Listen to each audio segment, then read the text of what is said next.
Hello students, आई hope कि आप लोगों ने वर्क एनर्जी पावर का पार्ट नंबर फर्स्ट देख लिया होगा, अच्छे से नोट्स बना लिए होंगे। आज हम बेसिकली डिस्कशन करेंगे, उस सीरीज को कंटिन्यू किया हमने कंप्लीटली अंडरस्टैंड किया था आपके वर्क को कि exactly what is the meaning of work, कितने टाइप के वर्क होते हैं, कैसे उसके लिए एक्सप्रेशन ड्राइव किया जाता है। इस वीडियो में हम बेसिकली फोकस करेंगे सेकंड पार्ट में, जहां पे हम लोग अंडरस्टैंड करेंगे what is the meaning of energy, type of the energy, कैसे उनका कैलकुलेशन किया जाता है, न्यूमेरिकल्स को देखेंगे और उनके डेरिवेशन को अंडरस्टैंड करेंगे।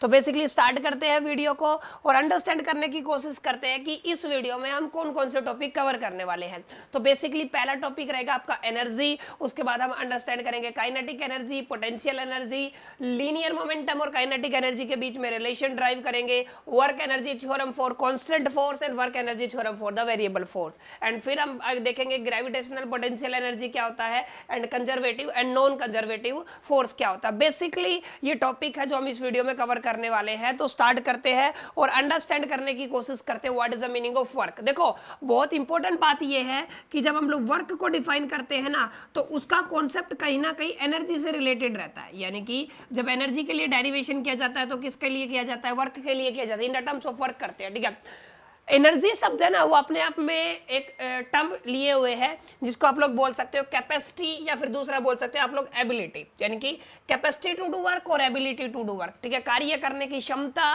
ठीक है, कैपेसिटी या फिर एबिलिटी, उसको क्या बोलते हैं आप लोग, एनर्जी। यानी कि एनर्जी का मतलब क्या है, energy of body is defined as the capacity और एबिलिटी टू डू वर्क। यानी कि क्या बोला मैंने, इन शॉर्ट आप लोग क्या कह सकते हो, आप लोग कह सकते हो किसी भी बॉडी का वो एबिलिटी जिसे वो काम करती है टू डू वर्क, वर्क करने की जो क्षमता है ना, उसको क्या बोलते हो आप लोग, एनर्जी बोलते हो। इनडायरेक्ट वे में आप लोग बोल सकते हो, जब मैथमेटिकली वर्क को डिफाइन करते हैं ना जैसे, वैसे ही एनर्जी को डिफाइन करते हैं। Clear?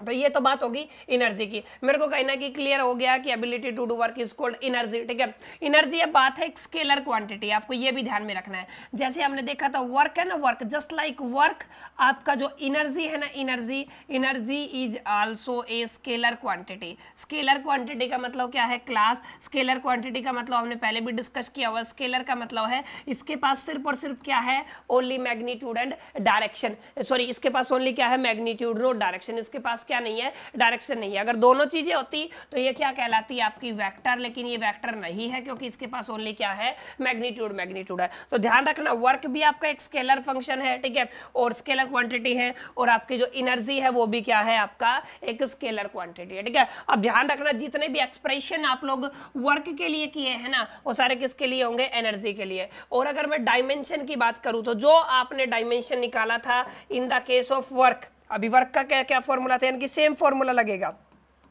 Work is equal to force multiply by displacement. अभी आप लोगों ने फोर्स का किया होगा, क्या था आपका MLT-2, ये वाला आपका डायमेंशन फॉर्मूला था। डिस्प्लेसमेंट एक तरीके की लेंथ है, जब आप लोग कैलकुलेट करते हो तो क्या बनता है, ML2T-2। ये सेम जो एक्सप्रेशन डायमेंशन का आपने वर्क के लिए किया था, वही किसके लिए होगा क्लास, आपका एनर्जी के लिए होगा। क्लियर? तो आई होप कि आपको समझ में आ गया होगा कि जो इसकी स्केलर क्वांटिटी होती है, ठीक है, अगर डायमेंशन सेम है तो क्लास इसका ऐसा यूनिट भी क्या रहेगा, सेम रहेगा।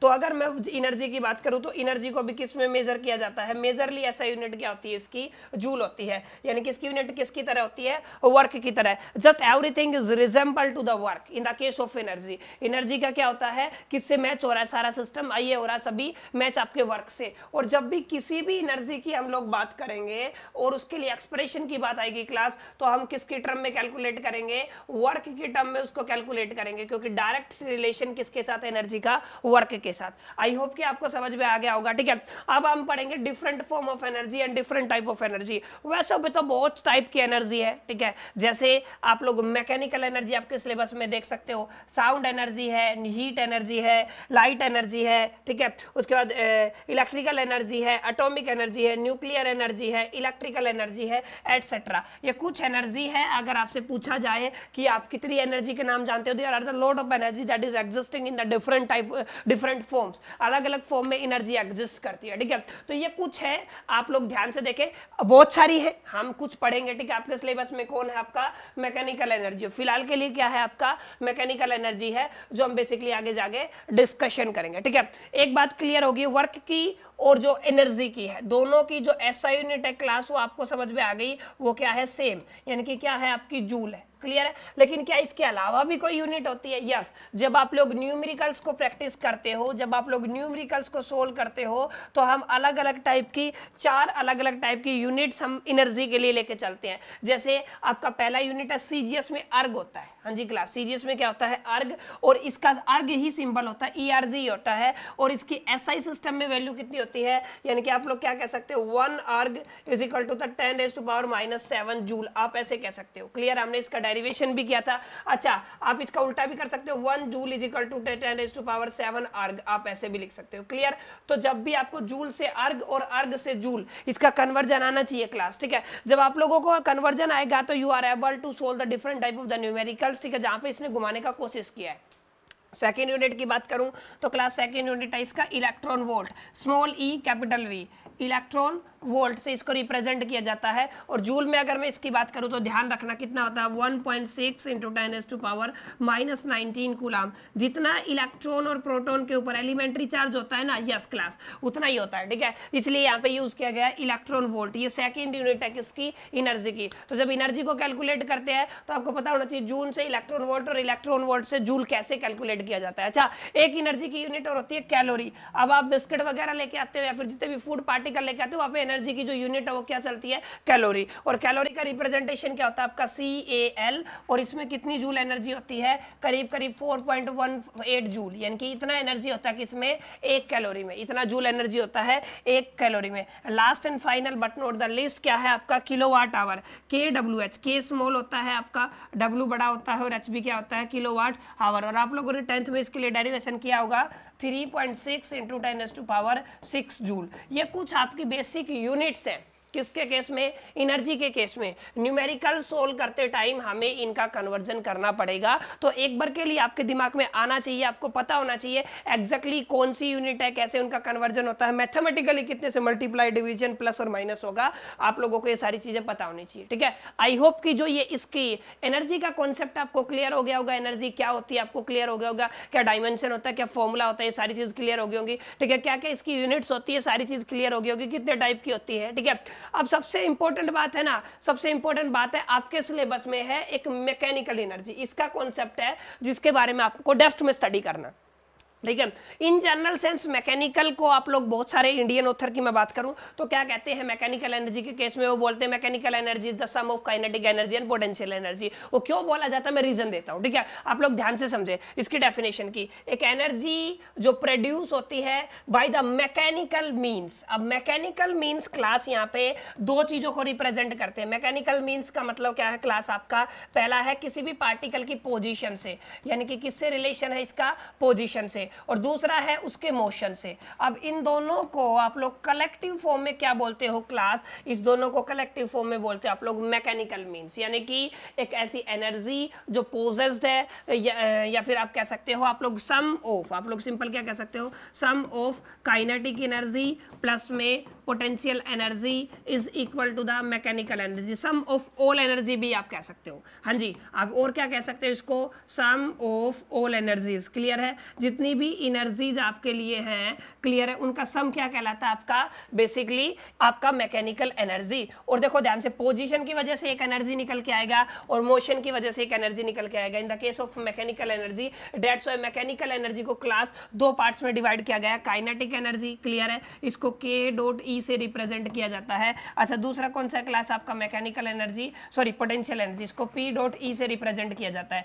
ये दोनों टाइप की एनर्जी है। यहाँ से क्वेश्चन बनता है, इनके डेरिवेशन हम लोग करेंगे, इस पे बेस्ड न्यूमेरिकल्स करेंगे और इसकी थ्योरी को भी अंडरस्टैंड करने की कोशिश करेंगे। आई होप कि आपको समझ में आ गया होगा कि एनर्जी जो प्रोड्यूस होती है मैकेनिकल मीन से या फिर by virtue of position and the motion of the object आप बोल सकते हो, या फिर it is the sum of all energies. सभी एनर्जी का क्या होता है? सम होता है। इन जनरल सेंस आप लोग क्या कह सकते हो क्लास कि जो आपका मैकेनिकल एनर्जी है वो है सम आपका kinetic energy plus potential energy, ठीक है। काइनेटिक एनर्जी क्या होता है? काइनेटिक एनर्जी एक ऐसा एनर्जी है जो किसी भी ऑब्जेक्ट पोजेस करता है bye virtue of its motion, यानी कि कोई भी चीज मोशन में जो एनर्जी कैरी करेगा ना, जो पोजेस करेगा, किसकी वजह से? मोशन की वजह से जो एनर्जी होगा क्लास उसको बोला जाएगा काइनेटिक एनर्जी। और इसके लिए जो फॉर्मूला होता है वो आप लोगों को याद रखना है, 12 mv²। अब इसका डेरिवेशन हम लोग आगे जाके करेंगे, क्लियर। तो आई होप कि आपको काइनेटिक एनर्जी समझ में आ गया होगा। जहां पे भी मोशन का जिक्र आए, डिस्कशन आए, डिस्क्रिप्शन आए, किसके ऊपर, मोशन के ऊपर, तो मोशन पोजेस करके चलता है क्लास काइनेटिक एनर्जी, और उसके लिए क्या फॉर्मूला आपको होता है, 1/2 mv square, half of mass multiply by velocity का स्क्वायर। आई होप कि आपको समझ में आ गया होगा। ठीक है, एग्जांपल की मैं बात करता हूं। ठीक है, अब कोई भी moving hammer driver as a nail into the wood, वही एक बात है, जहां पे भी मोशन, ये सारे में क्या दिखेगा आपको, मोशन, मोशन एंड मोशन। कोई भी चीज अगर मोशन में है ना, तो वहां पे क्लास कौन सा रहेगा आपका, वहां पे रहेगा आपका काइनेटिक एनर्जी। हाँ जी, क्लास क्या रहेगा आपका, kinetic energy. Clear, I hope कि आपको समझ में आया होगा what is the meaning of kinetic energy. Clear है। अब करते हैं एक्सप्रेशन, बहुत जरूरी आपको समझा रहा हूं। कोई भी ऑब्जेक्ट जिसके पास मास होएगा, ठीक है, यानी कि आप लोगों ने क्या कंसीडर किया, आपने ऑब्जेक्ट ले लिया, मैंने मान लिया ये कोई भी ऑब्जेक्ट है जिसका मास है m। अगर इसका मास m है तो इसका वेट क्लास किधर रहेगा, नीचे की तरफ रहेगा, w is equal to the mg। Clear है, ये सरफेस पे रखा हुआ है। ठीक है, अब ये सरफेस मान लो मैंने इसका सरफेस ले लिया है, कोई भी सरफेस आप लोग ले सकते हो। ठीक है, मैंने ले लिया है यहाँ पे एक सरफेस, देखो ध्यान से, ये वाला सरफेस मैंने क्या किया है, ले लिया है। क्लियर, अब ये वाला क्या है आपका सरफेस है। ठीक है, और इस सरफेस पे हमने ऑब्जेक्ट को क्या किया हुआ है, रखा हुआ है। ठीक है, अब देखो ध्यान से,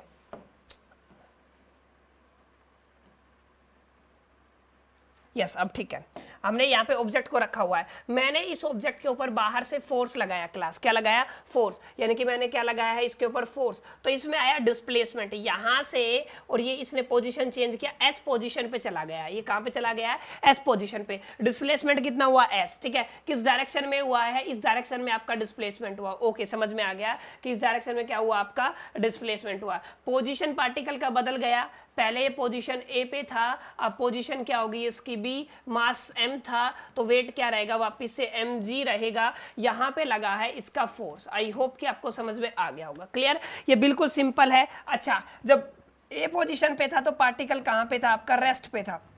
रेस्ट बोले तो आपका इनिशियल वेलोसिटी कितना है, 0। अब यहाँ पे रहा होगा फाइनल पे पहुंचते पहुंचते इसका वेलोसिटी कुछ, तो मैंने उसको किससे रिप्रेजेंट कर दिया, क्लास v से। हमें ड्राइव करना है काइनेटिक एनर्जी कितना रहेगा, क्योंकि इस ऑब्जेक्ट के पास फोर्स लगाने की वजह से क्या आ गया, क्लास मोशन आ गया। क्या हो गया है, मोशन इसने पोजेस किया हुआ है। क्लियर, तो इस मोशन को कैसे कैलकुलेट करें, यानी कि इस काइनेटिक एनर्जी को कैसे कैलकुलेट करें। मैंने बताया था जब भी आपका एनर्जी का जिक्र हो, आप लोगों को कौन सा फॉर्मूला लगाना है, वर्क का फॉर्मूला लगाना है। और अगर आप लोगों को याद हो, work is equal to the F dot S, यानी कि फोर्स मल्टीप्लाई बाई डिस्प्लेसमेंट होता है, सभी ने पढ़ा हुआ है। ठीक है, डॉट प्रोडक्ट को अगर मैं सिर्फ मैग्नीट्यूड की बात करूं तो मैग्नीट्यूड में क्या हो जाएगा, एफ एस कोस थीटा। ठीक है, और जिस डायरेक्शन में फोर्स है उसी डायरेक्शन में डिस्प्लेसमेंट है, तो यहाँ पे थीटा कितना हो गया, क्लास 0, और कोस 0 की वैल्यू कितनी होती है, 1, यानी कि ये फैक्टर क्या बन गया आपका 1, यानी कि आपका फॉर्मूला क्या आ गया, फोर्स मल्टीप्लाई बाई डिस्प्लेसमेंट। तो डब्ल्यू का फॉर्मूला क्या बन गया, फोर्स मल्टीप्लाई बाई डिस्प्लेसमेंट। एक इक्वेशन आपके पास ही आ गया। ठीक है, अब आपको करना क्या है, आपको निकालना है फोर्स का सॉरी एक्सेलरेशन। क्या निकालना है, एक्सेलरेशन, क्योंकि फोर्स का वैल्यू क्या होता है क्लास आपका, अगर मैं एस तो होगा ही नहीं चेंज, ये होता है आपका मास मल्टीप्लाई बाय एक्सेलरेशन। क्लियर है, अब मास को चेंज नहीं कर सकते, एक्सेलरेशन। अब यहाँ पे देखो इनिशियल वेलोसिटी है, फाइनल वेलोसिटी है, और इसके पास डिस्प्लेसमेंट भी है, तो एक इक्वेशन ऑफ मोशन होता है, अगर आप लोगों ने पढ़ा हो तो क्या होता है वो v square minus u square is equal to the 2as। Initial velocity 0 है तो v क्या बन गया, ये आपका बन गया v square is equal to the 2as। Acceleration को पकड़ लो तो ये 2a इधर आ जाएगा, यानी कि v square by 2s is equal to the acceleration. ये वाली वैल्यू हमें क्लास यहाँ पे पुट करनी है, यानी कि आप लोग क्या कह सकते हो, m into V square by 2s, ये आपका क्या है, फोर्स का फॉर्मूला। क्लियर, आई होप कि आपको समझ में आ गया होगा। ये क्या आपका इक्वेशन नंबर सेकंड, कलेक्टिवली आप क्या कह सकते हो, from equation first and second दोनों वैल्यूज को आप लोग पुट करो तो work is equal to the force, force की जगह क्या आ गया, mv square upon 2s multiply by, अभी s साथ में था आपके, s से s क्या हो जाएगा, कैंसिल, यानी कि क्या फॉर्मूला बना क्लास आपका, हाफ mv स्क्वायर। ये क्या है आपका, ये वर्क, वर्क का मतलब यहाँ पे क्या है, इसका मतलब है एनर्जी, और वो भी कौन सा है, काइनेटिक एनर्जी। ठीक है, तो काइनेटिक एनर्जी का आई होप कि आपको फॉर्मूला समझ में आ गया होगा। कैसे निकाला है मैंने, हाफ mv स्क्वायर। ये तो है आपका जर्नल मेथड। हाँ जी क्लास, ये कैसा है आपका जर्नल मेथड। यहां से आगे आप लोग इसको कैलकुलस मेथड से भी सोल्व कर सकते हो, यानी कि अगला जो आर्टिकल है वो आपका क्या है कि इसको किस तरीके से सोल्व करना है, कैलकुलस से सोल्व करना बिल्कुल आसान है। अभी अभी हमने पिछले डायग्राम से देखा W is equal to the F multiply by S, ठीक है।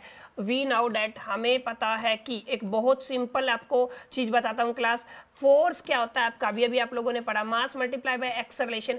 कैलकुलस का मतलब है डिफरेंशिएशन प्लस में आपका इंटीग्रेशन, इन दोनों फॉर्म में निकालना है, क्लियर है। तो जब आप लोग कैलकुलस लगाते हो ना तो ये इक्वेशन चेंज हो जाता है क्लास, क्या हो जाता है चेंज। इसको हम ऐसे लिख सकते हैं, ध्यान से देखें, वर्क आएगा स्मॉल में, ओके क्लियर हो गया DW, ठीक है। अब ये क्या आपका फोर्स और डिस्प्लेसमेंट आएगा स्मॉल, यानी कि क्या हो गया आपका DS। आई होप कि आपको समझ में आ गया होगा। अब इसको चेंज करो, force is equal to the mass, acceleration होता है चेंज इन वेलोसिटी अपॉन में टाइम, क्या बन गया mdv/dt। अच्छा ये वाला आपका इक्वेशन नंबर 1 कंसीडर कर लो और ये वाला क्या कर लो आप लोग 2, और दोनों को क्या कर दे कनेक्ट। अगर आप लोग दोनों को कनेक्ट करते हो तो क्लास क्या बनेगा, from equation first and second. अभी आप लोग क्या कह सकते हो, dw is equal to the FF का मतलब क्या है mdv/dt, और मल्टीप्लाई में कितना है आपका S, यानी कि सॉरी क्या है आपका DS, क्लियर। और ध्यान से देखो, अगर आप लोग चाहो तो एक चीज समझ सकते हो, डिस्प्लेसमेंट अपॉन टाइम क्या होता है क्लास आपका वेलोसिटी, यानी कि जो नया एक्सप्रेशन बनेगा वो क्या बनेगा,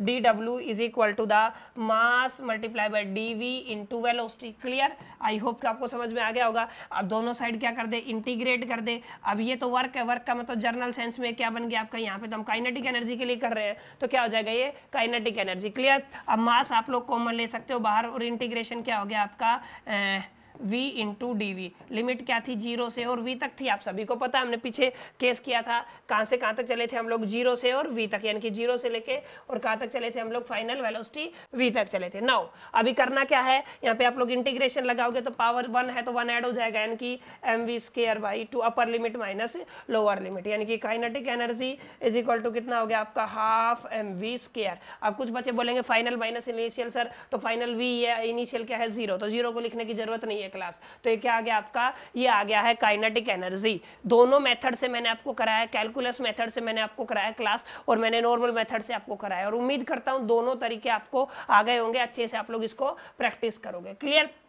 अगला एक बेहद आसान सा आर्टिकल है कि लीनियर मोमेंटम। अभी आप सभी ने पढ़ा हुआ है लीनियर मोमेंटम का क्या फॉर्मूला होता है class, mass multiply by velocity, सभी ने पढ़ा हुआ है ना, ठीक है। इसको 1 दे दिया, और काइनेटिक एनर्जी के बीच में क्या बन सकता है आप खुद देख लो, kinetic energy is equal to the, kinetic energy को अच्छा के से लिख दूं तो कोई दिक्कत नहीं है, कोई दिक्कत नहीं है, ठीक है, मैंने के से लिख दिया, और इसका फॉर्मूला क्या है हाफ mv², क्लियर है क्लास, क्या है ये आपका mv²। अच्छा इसको मैंने क्या किया, इसको मैं क्या कर सकता हूं, m से ही मल्टीप्लाई कर दूं और m से डिवाइड कर दूं, तो m और m क्या हो गया m² और ये v² अपॉन में कितना आ गया m, कोई फर्क नहीं पड़ेगा, ठीक है। इसको थोड़ा और मॉडिफाई कर देते हैं 1/2m।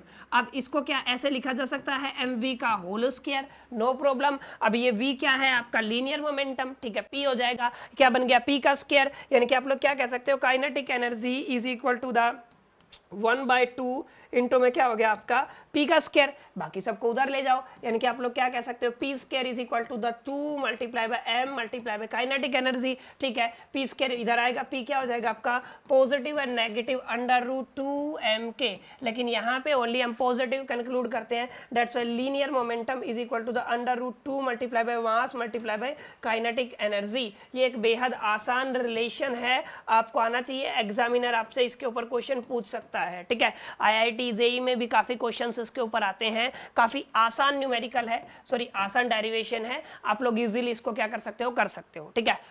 हाँ जी क्लास में आपको बेसिकली काफ़ी ऑलमोस्ट हमने आर्टिकल डिस्कशन किए हैं, और उम्मीद करता हूँ आपको समझ में आ रहा होगा। समझ में आ रहा है तो बेसिकली आप लोग नीचे लाइक बटन है उसको प्रेस कर सकते हो, ठीक है। अगर आगे चलें तो बेसिकली है आपका work energy theorem for conservative force, ठीक, सॉरी कांस्टेंट फोर्स। कांस्टेंट का मतलब आप सभी को पता, वर्क एनर्जी थ्योरम कुछ नहीं बोलता है, change in energy is equal to change in kinetic energy is equal to the work. Simple language में आपको समझाता हूँ। हाँ जी क्लास, क्या बोला, change in kinetic energy is equal to the, क्या होएगा वो किसके इक्वल इक्वल होगा आपका, वो रहेगा आपका बेसिकली वर्क डन के इक्वल रहेगा। ये आपका थ्योरम बोलता है। तो work energy theorem state that the change in kinetic energy is equal to the work done. Simple language में आप लोग बोल सकते हो। इसने क्या लिखा है, it is state that work done by the net force acting on a body is equal to the change produced in the kinetic energy of the body. Simple, यानी कि आप लोग इस थ्योरम के अकॉर्डिंग चलना चाहो तो क्या कह सकते हो, work is equal to the kinetic energy final minus kinetic energy initial, यानी कि फाइनल एनर्जी काइनेटिक एनर्जी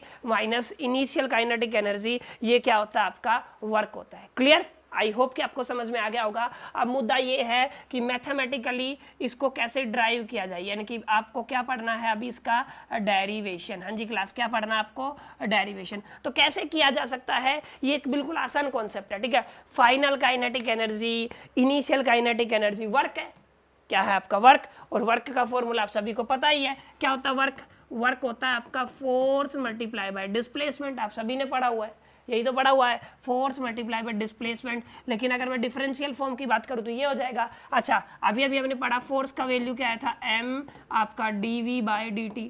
बोलो क्लियर हुआ कि नहीं हुआ, ये 1 है आपका, और ये इक्वेशन नंबर सेकंड है। आप लोग लिख सकते हो from equation first and second, diagram same रहेगा जो मैंने एक बार बना दिया। तो क्या बन गया आपका, ये बन गया क्लास आपका dw is equal to the m dv by dt into में कितना बन गया क्लास आपका ds। वापिस से वही फार्मूला, ये वेलोसिटी होता है, तो dw is equal to the m dv into में कितना आ गया v। इंटीग्रेट कर दो क्लासेस को, क्लियर है। ये तो एनर्जी रहेगा इनिशियल वेलोसिटी u से और v तक, अब जीरो नहीं है, कुछ भी हो सकती है, ठीक है। तो ये बन गया आपका एनर्जी, और एनर्जी का मतलब वर्क, ये क्या बन गया आपका वर्क, इंटीग्रेशन से डिफरेंशिएशन कैंसिल, तो क्या बन गया वर्क। अब ये क्या बनेगा, m बाहर ले लो, integration of dv into v, और u से और v तक, तो क्या बनेगा आपका mv स्क्वायर बाय 2, और इसका इनिशियल वेलोसिटी क्या है v एंड u। इसको पुट करो क्लास, क्या बनेगा आपका, ध्यान से देखो बिल्कुल, work is equal to the half mv square upper limit minus half mu square lower limit. ये इनिशियल काइनेटिक एनर्जी है, ये क्या आपकी फाइनल काइनेटिक एनर्जी, यानी कि work done is equal to the final kinetic energy minus initial kinetic energy. तो ये क्या हो गया आपका वर्क डन, और वर्क डन का मतलब यहाँ से क्या प्रूफ कर दिया आप लोगों ने, वर्क थ्योरम, कि वर्क जो होता है वो kinetic energy final minus kinetic energy initial, यानी कि जो काइनेटिक एनर्जी में चेंज आया उसके इक्वल होता है। आई होप कि आसान सी थ्योरम आपको समझ में आई होगी। और इन जर्नल आप लोग बोल सकते हो change in kinetic energy is equal to the work done, ये बोलती है आपकी वर्क एनर्जी थ्योरम। क्लियर है? आगे चलते हैं। काइनेटिक एनर्जी उसके मोशन की वजह से थी, क्या हो उसकी कॉन्फ़िगरेशन की वजह से या उसकी पोजीशन की वजह से। जो एनर्जी होती है ना, कोई भी आपकी बॉडी है, हाँ जी क्लास, क्या है कोई भी बॉडी, वो बॉडी के पास दो तरीके से और एनर्जी होती है। मोशन तो हमने पढ़ लिया, काइनेटिक एनर्जी होती है, ठीक है। या तो उसकी कॉन्फ़िगरेशन की मैं बात करता हूँ, हाँ जी क्लास, किसकी बात कर रहा हूँ, कॉन्फ़िगरेशन, क्लियर है। या फिर आप लोग बोल दो उसकी पोजीशन। अगर कॉन्फ़िगरेशन और पोजीशन की बात करूँ ना, तो कॉन्फ़िगरेशन और पोजीशन की वजह से जो एनर्जी मेंटेन की हुई, पोजेस की हुई है ना बॉडी, उसको बोलते हो आप लोग क्लास पोटेंशियल एनर्जी। हाँ जी, क्या बोलते हो, पोटेंशियल एनर्जी। बोलो समझ में आया कि नहीं? अगर समझ में आया तो कमेंट में लिख सकते हो यस, ठीक है। तो ये क्या है आपका पोटेंशियल एनर्जी। अच्छा मैं बता देता हूँ, यहीं पे आपका जो पोटेंशियल एनर्जी का फॉर्मूला होता है क्लास, वो होता है आपका mgh। h होता है हाइट, m होता है मास, g होता है एक्सेलरेशन ड्यू टू ग्रेविटी, जिसका वैल्यू होता है 9.8 मीटर पर सेकेंड स्क्वायर। क्लियर है? अब ये फॉर्मूला वैसे ध्यान से देखोगे तो ग्रेविटेशनल पोटेंशियल एनर्जी का होता है। जी क्लास, किसका होता है, ग्रेविटेशनल पोटेंशियल एनर्जी का। इन शॉर्ट हम पोटेंशियल एनर्जी के केस में भी इसको पढ़ते हैं, ठीक है। अब हम पढ़ते हैं last but not the least, ठीक है, ग्रेविटेशनल पोटेंशियल एनर्जी। क्लियर है? क्या है ग्रेविटेशनल पोटेंशियल एनर्जी, ठीक है। इसकी पोजीशन अबव द अर्थ, अगर कोई भी ऑब्जेक्ट है होगी पोजीशन की वजह से, लेकिन शर्त क्या है कि वो बॉडी कहाँ पे होनी चाहिए, अबव फ्रॉम द अर्थ। अब यहाँ पे इसका वेट था mg, ठीक है, इसकी पोजीशन थी a, इसको हमने फोर्स लगा के ऊपर उठा दिया और इसको पहुंचा दिया पोजीशन b पे, जहां पे इन दोनों के बीच में जो गैप था वो कितना था, s था। तो नीचे ही फोर्स लग रहा है ना, फोर्स कितना लग रहा है, mg, ठीक है। तो वर्क क्या होता है आपका, फोर्स मल्टीप्लाई बाय डिस्प्लेसमेंट। हाँ जी क्लास, तो फोर्स कितना है आपका mg और डिस्प्लेसमेंट कितना हो रहा है h। तो क्या फॉर्मूला बन गया आपका बन गया w is equal to the mgh। I hope कि आपको समझ में आया होगा। यूनिट इसकी वही होती है जूल, क्योंकि है तो एनर्जी। क्लियर है? तो ये क्या हो गया आपका क्लास ग्रेविटेशनल पोटेंशियल एनर्जी। आई होप कि आपको समझ में आया होगा, अच्छी लगी होगी वीडियो। अगर अच्छी लगी है तो अपने फ्रेंड्स के साथ भी शेयर कर सकते हो, ठीक है।